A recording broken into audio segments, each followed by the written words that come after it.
The goal of socialism is communism. Vladimir Lenin.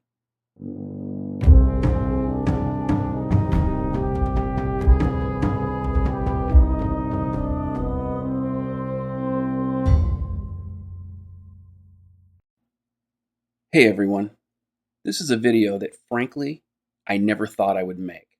However, things on the ground have gotten so bad that I'm ethically compelled to add my voice to the conversation that we, as United States citizens, should be having instead of the bullshit that we're seeing in the mainstream media. The issue that I have with the mainstream media commentators covering this topic is that while everyone is bitching about the problem, which any moron with eyes can see, next to no one has the balls or the spine to publicly talk about the obvious possible solutions. Therefore, the first part of this video will address what I perceive to be as problems, and the second half will be my personal opinions based on over 10 years of litigation knowledge and experience on what I believe are the best solutions. That said, this particular video is very data heavy and a bit of a deeper dive than I normally go. It's necessary to fully discuss this issue because I believe this topic is of national importance. With that out of the way, meet Mimi Solistic and Colin Jenkins. Mimi, pictured on the left, is an American-born political activist for the Socialist Party in the United States. He was the Socialist Party's nominee for President of the United States in the 2016 election. From 2013 to 2015, he was the national co-chair of the Socialist Party of the United States. From 2011 to 2013, he was the national vice chair, and from 2001 to 2017, he was the state chair of the Socialist Party of California, otherwise known as Dogshitistan. Colin Jenkins, pictured on the right, is the Socialist founder, editor, and department head of the Social Economics Department of the Hampton Institute, a social think tank with no actual address. He's a military veteran and also a former world record-holding powerlifter. This purple-pilled power bottom is also an anarchist. In April 2018, these two socialist cucks co-authored an article entitled "A Few Words on Violence" for The Socialist, the official publication of the Socialist Party of the United States. Now, before we get to the article itself, here's a few quotes from the Socialist Party's stance on government from their website. Living under domination and struggling against it exact a personal toll. Socialists regard distortion of personal life and interpersonal relations under capitalism as a political matter. Socialism is not mere government ownership, a welfare state, or a repressive bureaucracy. Socialism is a new social and economic order in which workers and consumers control production and community residents control their neighborhoods, homes, and schools. People across the world need to cast off the systems which oppress them and build a new world fit for all humanity. No oppressed group has ever been liberated except by its own organized efforts to overthrow its oppressors. People's organizations cannot be created by legislation. They can grow only in the course of popular struggles. The process of struggle profoundly shapes the ends achieved. By revolution, we mean a radical and fundamental change in the structure and quality of economic, political, and personal relations.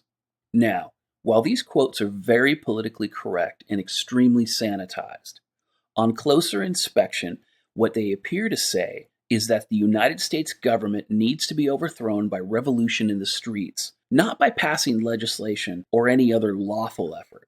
Further, no matter how unethical their conduct or how heinous the crimes they commit and call for, the ends always justify the means, which is to create a socialist shithole similar to Sweden or Venezuela. Now, I know people will say, well, DDJ, that's not what they're saying at all. And my response is, I suggest you watch this entire video before opening your mouth, because you will see that I make a very credible case using both observable reality and verifiable facts to demonstrate that that is exactly what they want. Starting with the words of the Socialist Party's 2016 presidential candidate and his purple-pilled power-bottom powerlifting anarchist buddy. In their article published in The Socialist, the official publication of the Socialist Party in April 2018. In their article published in The Socialist, they state, "There can be no unprovoked violence against a Nazi. The sole aim and focus of their philosophical existence is violence. If you take up that identity, you have already declared violent intent. Anything done in response is just varying levels on self-defense." We think it's reasonable to take this a step further and include anyone who advocates for inherently racist, oppressive systems and structures. There can be little appeal for justice in a system that's flawed by design, that's inherently oppressive by design. Violence is endemic to the United States because it's structural. We are all born into this violently oppressive society that is shaped by multiple interconnecting systems: capitalism, patriarchy, white supremacy, imperialism, xenophobia, gender normativity, and ableism. For instance, capitalism creates and maintains strict class divisions in a very deliberate way, which in turn creates corollary systems of control: dictatorship of capital, militarized police, ICE, and residual systems of cultural oppression, misogyny, racism, homophobia, ableism. All of these systems interact to produce societal norms which are inherently oppressive and violent. As we unmask the US's hegemonic power, we find that it is maintained not only through sheer violent exploitation, but through perpetuating powerfully constructed Western-centric epistemology as well. Jesus, that is fucking word salad. Both conservatives and liberals, Republicans and Democrats, work in tandem to legitimize this control from above. Okay, let's unpack this socialist bullshit. What these fucktards are saying, and yes, the official title and preferred gender pronoun of anyone who identifies as a socialist is fucktard. With that in mind, what these fucktards are saying is that if they label you a Nazi, then committing unprovoked violence against you, well, that's perfectly fine. When these fucktards are discussing gender normativity, they're discussing heterosexuals. So, if you're heterosexual, male or female, and you're okay with it, then they're justified in committing unprovoked violence against you. Even worse, these fucktards oppose ableists, otherwise known as a person without a major physical or mental disability. The example that comes to mind in the mental disability department is being a fucktard who thinks that being disabled is somehow preferable to being physically and mentally healthy. Like these dipshits. In other words, these dipshits think that visiting unprovoked violence against law-abiding citizens and the government of the United States is not only perfectly fine, it's needed and justified. This is psychopathic. Now, if the fucktards who were promoting this treason were confined to just the socialists, they'd be easy to deal with, but they're not. Now, if you followed my content or you read my book, The Feminist Lie, you should be familiar with the term entryism. For the rest of you, entryism is defined by Wikipedia as entryism, also referred to as entrism or enterism, or as infiltration, is a political strategy in which an organization or state encourages its members or supporters to join another, usually larger organization in an attempt to expand influence and expand their ideas and programs. In situations where the organization being entered is hostile to entrism, the entrists may engage in a degree of subterfuge or subversion to hide the fact that they are an organization in their own right. Entryism was first developed by communist Leon Trotsky in the 1930s, and today, communists who've rebranded themselves as socialists have infiltrated not only the Democratic Party of the United States, but our schools, from kindergarten to postgraduate programs in colleges. They've even successfully performed large-scale infiltrations into government organizations and large media organizations as well. In fact, in order to hide their communist leanings and to expand their entryism into the Democratic Party, they've even formed a socialist caucus within the DNC and often run as Democrats in order to gain access to DNC financial and logistical support. Now, communists who've rebranded themselves as socialists to conceal their true intentions have either complete control or major influence in mainstream media outlets, schools, colleges, as well as some local governments. They've even been found to be working in the FBI, the military, and the Department of Justice. And Every one of these fucktards thinks that committing unprovoked acts of violence and other crimes against law-abiding Americans who support our democratically elected government is their call to duty in an ongoing effort to overthrow the government of the United States. Don't believe me? Well, recently, Breitbart documented over 190 acts of violence against Trump supporters that were approved by the mainstream media since 2016. They report, when not calling Trump supporters Nazis as a means to dehumanize us, the establishment media like to whine about the lack of civility in American politics, even as they cover up, ignore, downplay, or straight up approve of the wave of violence and public harassment we are seeing against supporters of President Trump. It is open season on Trump supporters, and the media is not only fomenting, encouraging, excusing, and hoping for more. The media are now openly calling Trump supporters Nazis and are blaming Trump for a mass murder he had nothing to do with. This, of course, is a form of harassment because it incites and justifies mob violence. Remember, official fucktards from the Socialist Party of the United States said that unprovoked violence against anyone they brand a Nazi is perfectly acceptable. Large, well-funded groups, ever since Trump was lawfully elected, have called on Democrats and socialists to resist, including media outlets like the Huffington Post article from December 2016 entitled "Never Normalize: Why Trump's Presidency is Illegitimate and How to Respond."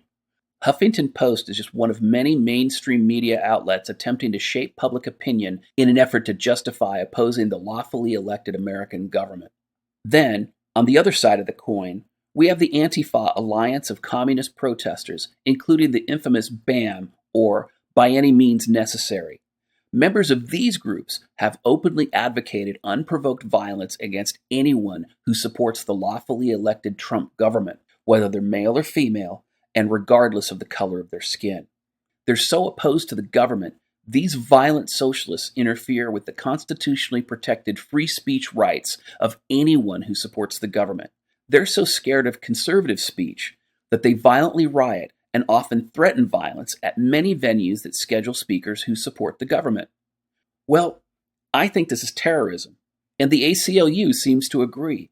They state, Section 802 of the USA Patriot Act expanded the definition of terrorism to cover domestic as opposed to international terrorism. A person engages in domestic terrorism if they do an act dangerous to human life that is a violation of the criminal laws of a state or the United States, if the act appears to be intended to intimidate or coerce a civilian population, influence the policy of a government by intimidation or coercion. They go on to state that the definition of domestic terrorism is broad enough to encompass the activities of several prominent activist organizations and campaigns, including the WTO protesters and Greenpeace. I believe Antifa and socialist campaigns and organizations should also be considered as domestic terrorists for their resist movement and for many of their protest activities. Prominent leftists, such as Maxine Waters and others, have called for campaigns of violence and harassment of government officials. Make no mistake, these anti-American fanatics are calling for the violent witch hunts against both government officials and law-abiding citizens who support the lawfully elected government. They're advocating for the violent overthrow of the United States government. Incidentally, this is also a violation of the Smith Act, 18 U.S.C.S. subsection 2385, which states in its entirety, whoever knowingly or willfully advocates, abets, advises, or teaches the duty, necessity, desirability, or propriety of overthrowing or destroying the government of the United States, or the government of any state, territory, district, or possession thereof, or the government of any political subdivision therein, by force or violence, or by the assassination of any officer of any such government, or whoever with intent to cause the overthrow or destruction of any such government prints, publishes, edits, issues, are you listening, mainstream media? Circulates, sells, distributes, or publicly displays any written or printed matter advocating, advising, get this, mainstream media, or teaching the duty, necessity, desirability, or propriety of overthrowing or destroying any government of the United States by force or violence,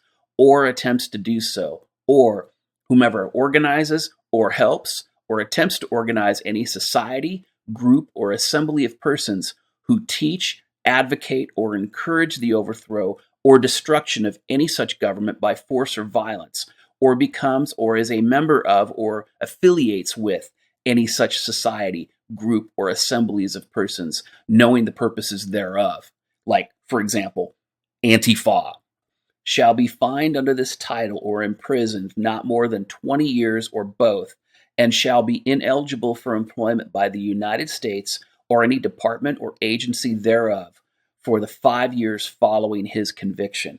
In other words, all these socialist assholes who are working in public colleges, they're working in our elementary schools, our middle schools, our high schools, or that idiot from the Department of Justice, or all these other people out there who are using their government jobs to try to overthrow the government from within.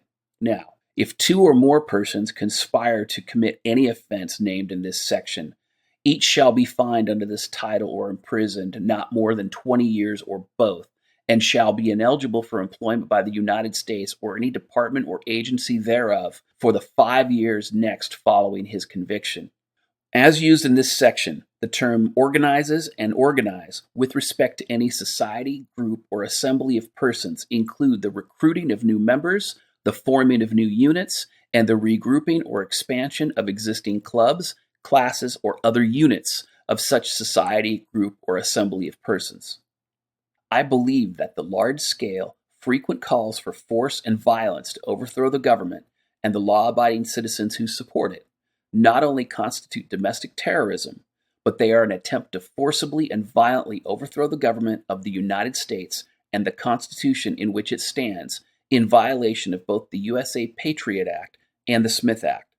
I believe that anyone and everyone who commits these crimes, including the socialist asshole professors and instructors who teach our children and students to commit these crimes, and the organizations, whether they be political organizations or leftist tech giants, as well as individuals such as George Soros and others, who finance the teaching and commission of this domestic terrorism, should be criminally prosecuted to the fullest extent possible under United States federal law. The law is very clear. The federal courts have repeatedly weighed in favor of prosecuting terrorists who commit these types of crimes against the United States and its citizens. If it doesn't happen, the socialists and communists who are responsible for creating the large-scale civil unrest currently gripping the United States will eventually degenerate into revolution, which, by the way, they've been calling for years. So, if you don't want the United States to degenerate into a third world shithole like Venezuela or a terrorist haven like Sweden, you may want to contact the closest conservative elected official and suggest they watch this video and then have them show it to the United States Department of Justice so they can start prosecuting the socialist domestic terrorists who are attempting to forcibly take control of our country. If you've enjoyed this video, found it educational or insightful, please like, share, and subscribe to my channel, both on YouTube and on Bitchute.com. And don't forget to hit the bell so that hopefully you'll be notified when I upload new content. However, the best way to ensure you don't miss any of my content is to periodically check my channel. You can also follow me at misandrytoday.com, gab.ai, minds.com, as well as support my work through Patreon. And don't forget to check out my sponsor, The Dollhouse. And, in case I'm targeted by some socialist terrorist funding piece of shit tech giant, I mirror all my content on Bitchute. All the links are in the description. I'm DDJ, and this has been your dose of misandry today.